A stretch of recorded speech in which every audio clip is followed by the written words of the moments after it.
De nuit debout aux manifestations contre la loi travail, plusieurs épisodes de violence entre manifestants et forces de l'ordre ont émaillé l'actualité ces derniers jours. Des syndicats comme la CGT ont dénoncé les méthodes de la police accusée d'intimider les manifestants. David Michaud, vous êtes le responsable CRS du syndicat policier UNSA. Alors certains disent avoir du mal à comprendre les comportements des forces de l'ordre dans ces manifestations. On a vu des cortèges coupés en deux, des manifestants être parqués, beaucoup de gaz lacrymogène, des arrestations ou à l'inverse, parfois des CRS restaient immobiles alors que le mobilier urbain était saccagé. Quand vous vous rendez dans ces manifestations, quel est exactement votre rôle et quelles sont les consignes que vous recevez ? Notre rôle est clair, c'est-à-dire qu'on doit encadrer une manifestation qui est censée normalement se passer très très bien. La manifestation, elle est encadrée par l'ensemble des fonctionnaires devant, derrière. Normalement, les organisateurs de la manifestation ont leur service type de sécurité qui, eux, éventuellement font les parallèles. Et on emmène tous ensemble cette manifestation.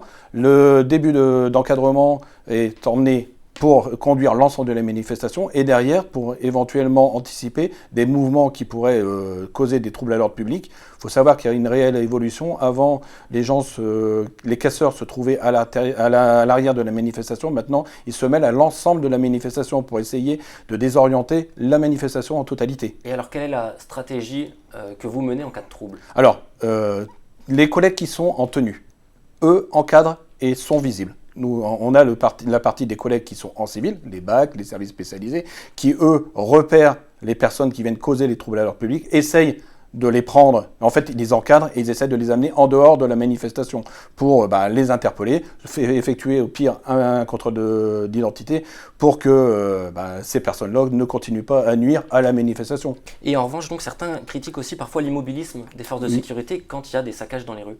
Alors, le problème, c'est que le dispositif, on le tient, je vous le redis, on l'emmène pendant un laps de temps.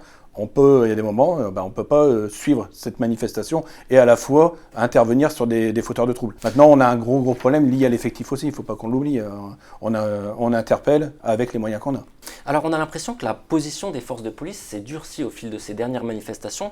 On a vu des images de plus en plus violentes circuler et les syndicats eux-mêmes parlent d'une attitude plus offensive de la police. Vous, est-ce que vous ressentez cette évolution ? La dégradation de la manifestation s'est faite réellement, c'est-à-dire qu'avant les premières manifestations qu'on a eues, on va dire que ça se passait plus ou moins bien, il y avait toujours des dégradations, mais pas à ce point-là. La dégradation, on l'a vu là sur les dernières journées d'action nationale, où on a vu ce qui s'est passé jeudi, un peu moins dimanche, mais jeudi, ça a été pour moi la journée la plus chaotique qu'on ait pu avoir, un niveau de violence jamais atteint. On ne peut pas rester sans intervenir.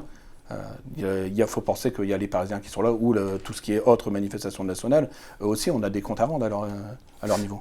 Alors, au-delà du comportement des forces de police ces derniers jours, ça a été aussi l'équipement de ces forces qui a été remis en cause, et notamment l'utilisation des flashballs et des lanceurs de balles de défense. Est-ce qu'on ne peut pas se passer de ces armes ? Alors nous, au sein spécifiquement des CRS, on n'a pas le flashball, on a le lanceur de balles de défense qui n'est pas du tout utilisé sur Paris. Le préfet de police de Paris ne souhaite pas l'engagement de cette arme de défense. Je tiens à préciser que c'est une arme de défense. Le flashball est utilisé pour les collègues qui travaillent en BAC ou dans des services autres spécialisés. Oui, effectivement, on peut avoir un dégât. Généralement, quelqu'un qui vient au contact, on évite de lui tirer dessus, puisque en fait l'objectif il est de le repousser puisqu'il vient au contact. Il arrive qu'une balle soit perdue et malheureusement on a eu ce jeune qui était blessé à Rennes.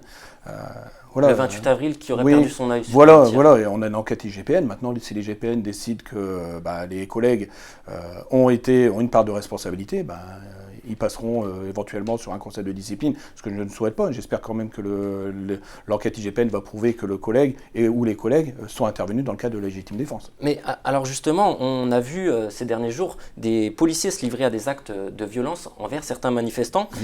Comment est-ce qu'en interne vous réagissez face à ces comportements qui peuvent jeter l'opprobre sur l'ensemble de la profession ? On va toujours incriminer la police ou les gendarmes qui interviendront, mais on ne sait pas pourquoi. Et après, je redis, si l'enquête IGPN sur toutes les actions de police qu'il y a eu décide qu'il y a une faute, effectivement, il y aura quelque chose qui sera prononcé contre les collègues. On ne va pas non plus se voiler la face.